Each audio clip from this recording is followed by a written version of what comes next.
Hello mga kaangis! Alam nyo ba na ang balat ng mani ay nakakain? At may ilang mga benepisyo sa nutrisyon. Ayon sa ilang mga mapagkuhanan, ang mga shell ng mani ay maaring magbigay ng fiber, protina, vitamins at minerals. Mayroon din itong anti-inflammatory and antioxidant properties.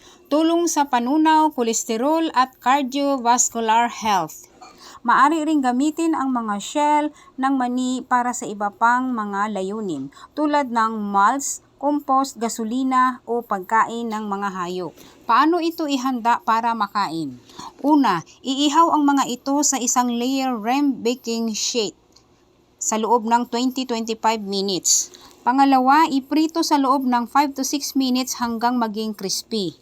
Pangatlo, pakuluan ang mga ito ng hindi bababa sa 10 minuto bago kainin ang mga ito. Pang-apat, igiling sa isang prosesor. Pwede mo itong dagdagan ng pampalasa at nutrisyon. Magagamit ito bilang sangkap sa mga ulam tulad ng sopas, salad at stir fries.